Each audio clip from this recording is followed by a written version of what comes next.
Hi, friends. This is the reading lesson for third grade. Today we're going to read part of the story of the wolf and the fox.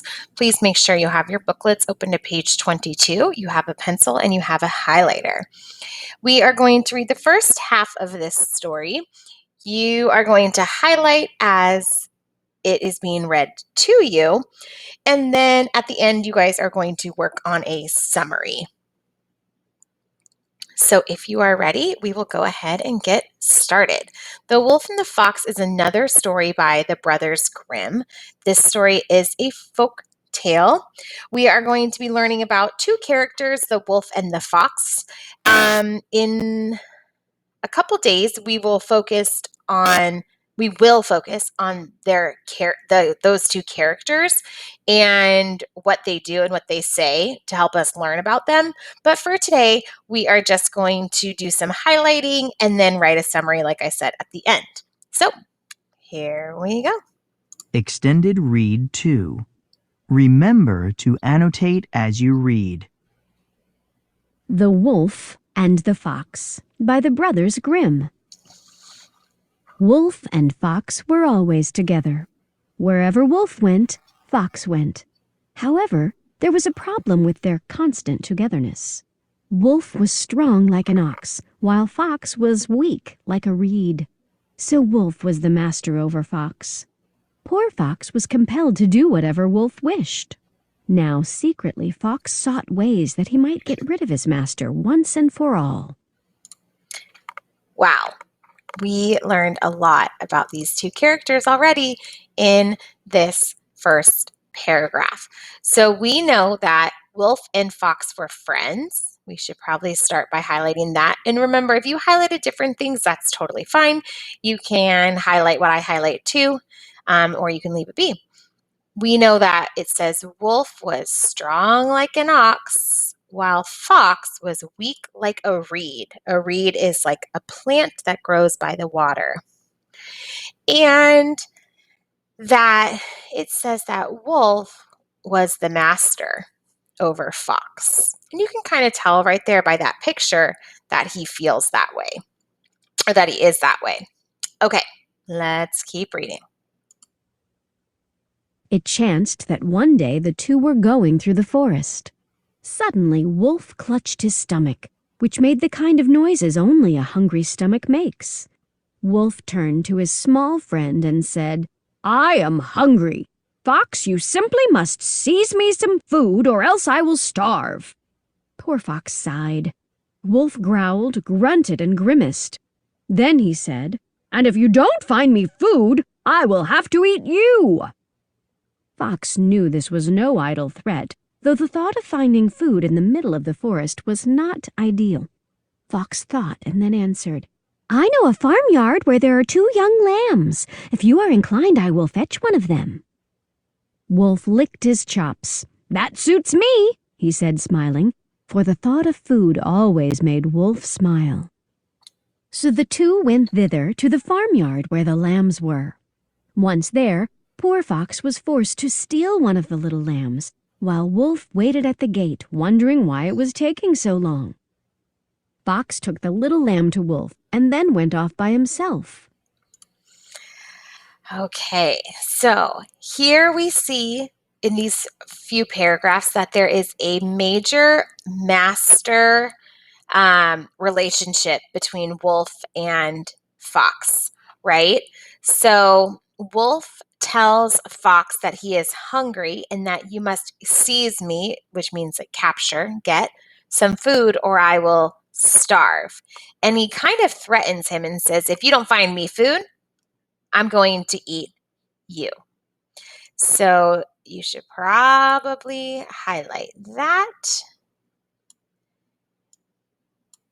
and this little threat right there too.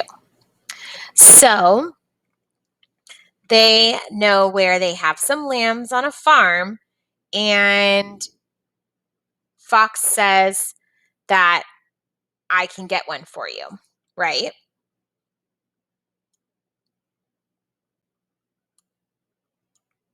So here we go. Wolf gets excited He's ready for the lambs, right? And it says that at the very end, Fox took the little lamb to Wolf after he captured it and then went off by himself. Now, I'm wondering, what is Fox going to do by himself? I'm also wondering if Wolf is going to follow Fox. Let's turn the page and see. Fox had scarcely scampered off when Wolf devoured his meal. However, Wolf was not satisfied with just one little lamb when there was another waiting there for him. So Wolf went to get the other lamb. However, unlike Fox, who was sleek and slick, Wolf was clumsy and noisy. The mother of the lambs heard him and began to cry out terribly. She bleated and bellowed, "Baa! Baa! Baa!" The farmers heard her bleatings and came running to help her. The farmers found the fiendish Wolf, and as the mother boldly bleated, they beat Wolf badly. Wolf escaped finally. Limping and howling, he went looking for Fox. When he found Fox, Wolf wailed, "You have misled me miserably. I wanted to fetch the other lamb, and the country folks swiftly surprised me. They beat me silly. It's your fault." Yikes. Okay, so we've learned a lot about the wolf on this page, right? So he wasn't satisfied with one little lamb when there was another one waiting there for him. So Wolf decided to go get more. Okay? But foxes are known to be swift and sleek, and they can figure out how to do things so quietly, right? But Wolf, on the other hand, was clumsy and noisy. So when he went to try, the mother started crying out, "Ba, ba, ba." And the farmers beat the wolf. Okay? So Wolf goes on and he goes and finds his friend Fox. And he gets mad at Fox that they beat him. It's your fault. How do you think Fox is going to feel about this? I know if I were Fox, I would be pretty upset. All right, let's keep reading. Fox knew better than to fight Wolf and simply said, "Why are you such a glutton?" As usual, Wolf did not respond, for he felt he was above Fox and need not answer him if he did not wish. More to the point was that Wolf had no answer. The next day Wolf and Fox again went into the country, and greedy Wolf once more said, "I am hungry. Fox, you simply must seize me some food, or else I will starve." Poor Fox sighed. Wolf growled, grunted, and grimaced. Then he said, "And if you don't find me food, I will have to eat you." Again Fox knew this was no idle threat, so he answered, "I know a farmhouse where the wife is baking pancakes. I will steal some sumptuous ones." Wolf licked his chops. "That suits me," he said, smiling. Okay, so Wolf goes back to Fox. They start talking, right? Remember, Wolf said, "It's all your fault."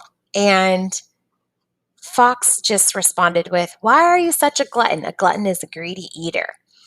And as usual, the wolf didn't respond and just kind of let Fox say what he needed to say.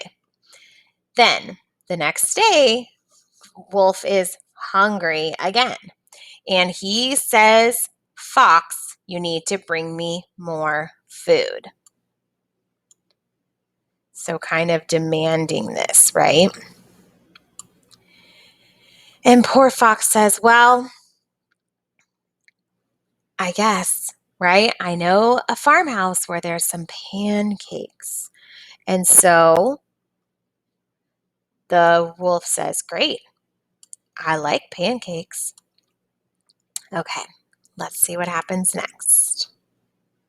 So they went to the farmhouse, and Fox slipped round the back. He snooped and sniffed about until he discovered where the dish was, and then speedily snatched 6 pancakes off the dish and carried them to Wolf.